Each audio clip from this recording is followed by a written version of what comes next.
안녕하세요. 부담파파입니다. 오늘은 최소한 이 정도는 알고 종목을 사자 현대모비스 편입니다. 최근에 현대모비스의 반등이 나왔는데 이것이 진짜 어느 정도의 태세 전환인지 아니면 일시적인 반등일 것인지에 대한 종목에 대한 상세한 정보 한번 알아보고 가셨으면 좋겠습니다. 주요 사업 내용입니다. 현대모비스는 샤시 모듈, 칵핏 모듈, 그리고 프론트엔드 모듈을 직서열로 공급하는 모듈 제조 사업 부분, 그리고 AS 부품을 납품하는 사업 부분으로 크게 두 가지 사업 부분을 영위하고 있습니다. 그래서 두 사업 부분의 매출 비중이 약 8대 2 정도로 된다라고 그냥 보시면 될 것 같습니다. 그다음에 주요 제품의 가격 변동 추이는 일단 가지고는 왔는데 현대모비스는 매출의 98% 이상이 현대차 그룹 내에서 발생하고 있습니다.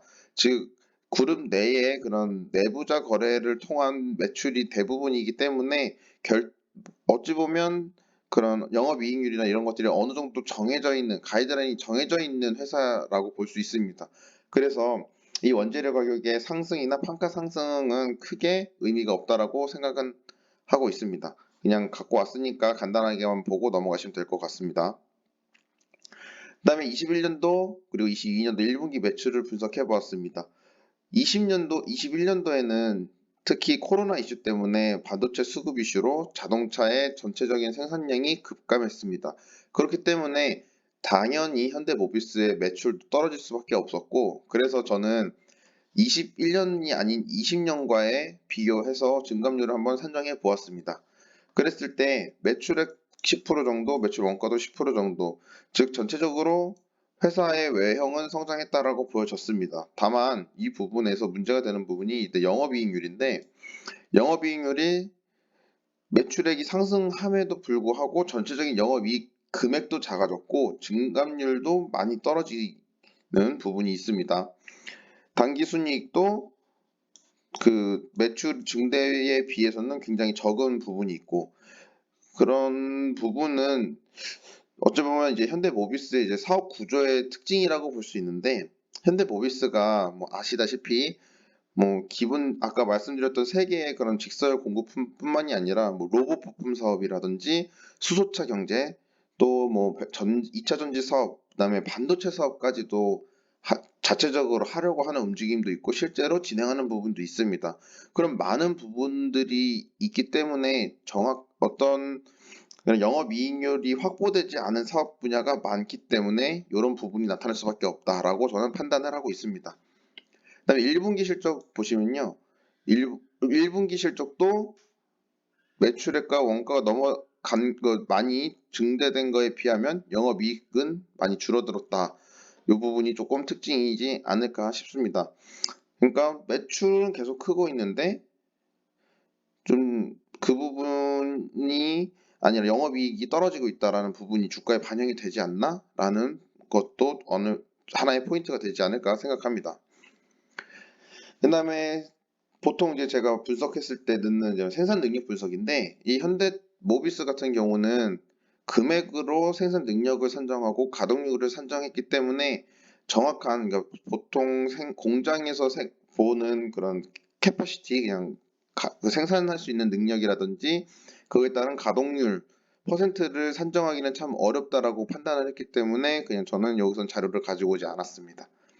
그다음에 투자 현황을 분석을 해보면 21년도에도 약 9천억을 투자를 했고 22년도에도 1조 7천억이라는 투자 계획이 있다라고 사업 보고서에 명기가 되어 있습니다. 물론 현대차가 지금 미국에도 신공장을 증설을 할 계획이 있고 또 지속적인 이제 외형 성장을 위한 이제 라인 증설들이 이제 계획이 되어 있는데 그거에 따라서 모비스도 같이 가야 되는 부분이 이 투자 계획에 많이 반영이 되어 있다라고 일단은 생각을 하고 있습니다. 근데 조금 찝찝한 거는 21년도 사업 보고에서는 22년도 투자 계획이 약 1조 8천억이었는데 22년도 1분기 분기 보고서에는 그 부분이 약 1천억 정도가 줄어들어서 반영이 되었다라는 부분은 조금 어찌 보면 투자를 조금 줄였다, 절감했다라고 보이지 않을까 생각합니다. 여기까지가 이제 큰 회사의 내용이었고 현대차가 아니죠. 현대모비스가 가지고 있는 그런 큰 이슈 주가가 왜 이렇게 올라가지 않느냐라는 이슈를 대부분 가지고 있는 지배구조 개편 이슈에 대해서 조금 말씀드리면서 마무리를 좀 하겠습니다. 현대차 그룹의 가장 최상위단은 현대모비스입니다. 현대모비스가 현대차를 지배하고 기아를 지배하고 뭐 글로비스를 지배하게 되는데, 그게 그냥 보통 알고 계시는 그런 지주사처럼 움직이는 것이 아니라 순환 출자거래를 통해서 지배를 하고 있습니다. 크게 이렇게 세 개의 출자고리가 있는데, 현대차, 기아차, 모비스, 현대차, 기아, 현대제철, 모비스, 현대차, 글로비스, 모비스, 이렇게 이루어지는 세 개의 출자고리가 있습니다. 그래서 현대차 그룹이 이런 지배구조 이슈를 좀 없애고 다른 회사들처럼 어떤 지주사 쪽으로 모비스가 가기 위해서는 이 순환 출자거리가 깨져야 된다고 하고 있습니다. 그리고 이 순환 출자거리 세 개를 한 번에 끊어낼 수 있는 것이 가장 쉬운 것이 이제 현대모비스로 들어가는 출자 구조를 끊어내는 거겠죠.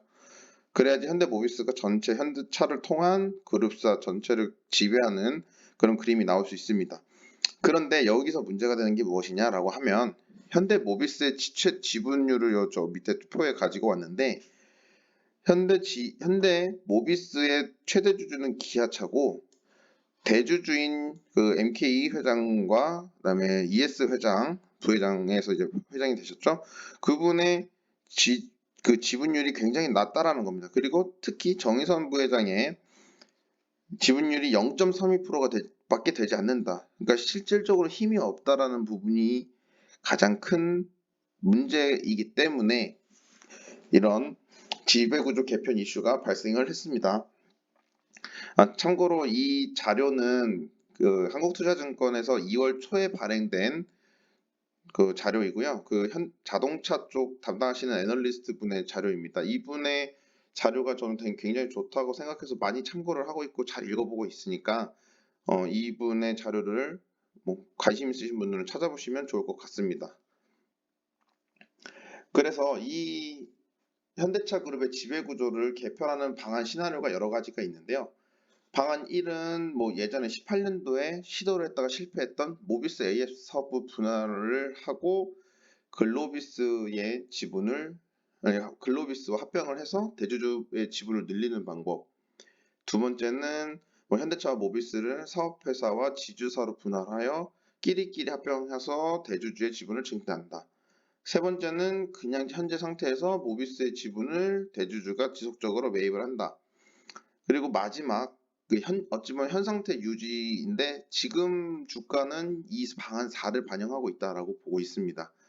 그러니까 정의선 회장이 가지고 있는 지분이 높은 회사가 현대글로비스, 현대엔지니어링, 뭐 보스턴 다이나믹스 같은 회사들인데, 그래서 글로비스의 지분을 모비스의 지분과 바꿔줘야지 모비스의 지분이 높아져서 순환절자고리를 끊어내도 전체적으로 그룹의 지배력을 가지고 갈 수 있기 때문에 그런 식으로 포커싱을 맞추고 있는 건데, 지금 상태에서는 사실상 잘 되지 않고 있고 한 번 실패를 했던 전적이 있어서 어떻게 현대모비스, 그러니까 현대차 그룹이죠.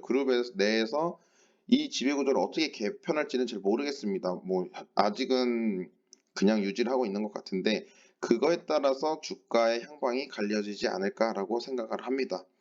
그리고 현대모비스의 가격이 높아지면 높아질수록 글로비스의 지분과 맞바꾸기, 뭐 현대차 지분과의 맞바꾸기라는 그런 부분에 있어서는 리스크가 될 수밖에 없습니다. 그래서 그 부분 때문에 모비스의 가격이 주가가 많이 눌려 있다라고 볼 수도 있다고 생각을 합니다.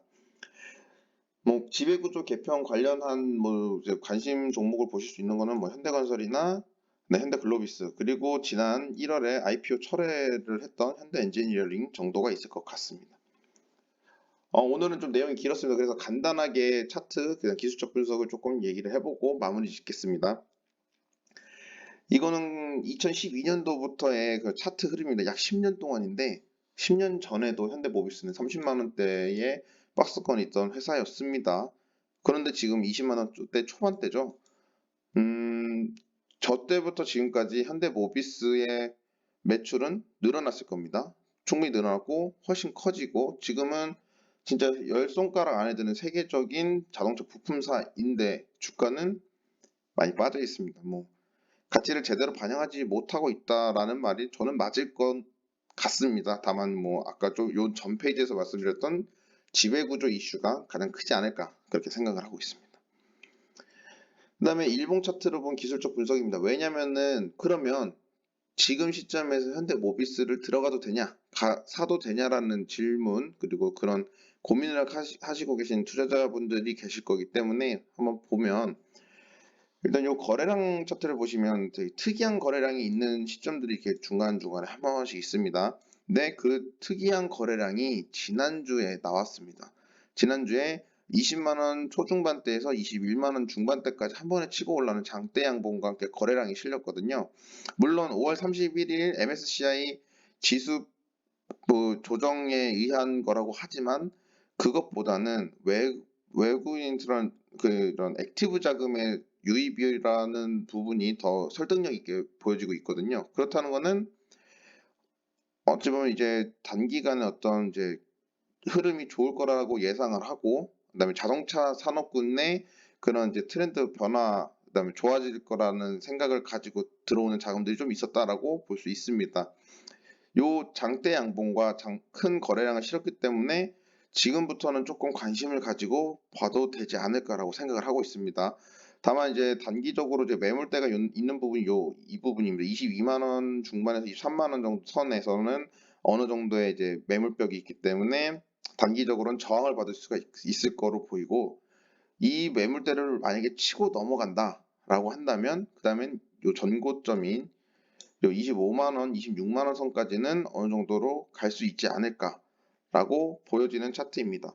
그리고 전체적으로 보시면 기관도 그렇고 외국인도 그렇고 보유 지분이 굉장히 많이 떨어졌습니다. 어마어마하게 지금 거의 역대급으로 적은 비중을 차지하고 있다라고 보시면 될 것 같은데 많이 줄었다는 거는 상승 여력이 있지 않을까라고 볼 수가 있겠죠. 저는 그래서 단기적으로는 현대모비스의 흐름은 좋을 거라고 생각은 합니다. 뭐 단기적으로는 뭐 10% 정도까지는 감안을 하고 투자를 관점으로 접근하셔도 좋을 것 같다라고 생각을 하고 그다음에 뭐 장기적으로는 뭐 지배구조 개편이라든지 아니면 반도체 이슈가 완화됨에 따른 자동차의 판매량 증대, 그거에 따른 절대적인 매출 증대, 그리고 모비스가 가지고 있는 다양한 미래 사업 먹거리들에 기해한다면 투자를 해도 되지 않을까? 투자에 대해서 긍정적으로 봐도 되지 않을까라는 생각은 가지고 있습니다. 이렇게 현대모비스 그 분석 영상 올려드리겠습니다. 오늘은 평상시보다 2배 이상의 이제 러닝 타임이 있어가지고 많은 분들이 좀 보시기가 좀 그럴 것 같다고 생각이 드는데 그래도 필요한 부분에 대해서는 좀 얘기를 많이 했고 그다음에 차트적인 부분에서도 제가 개인적인 의견을 좀 많이 얘기하느라 시간이 많이 길어졌습니다. 오늘도 영상 잘 봐주셔서 감사드리고 좋아요와 구독 눌러주시면 또 저에게 큰 힘이 될 것 같습니다. 다음에는 또 좋은 종목, 좋은 컨텐츠로 여러분께 찾아오도록 하겠습니다. 감사합니다.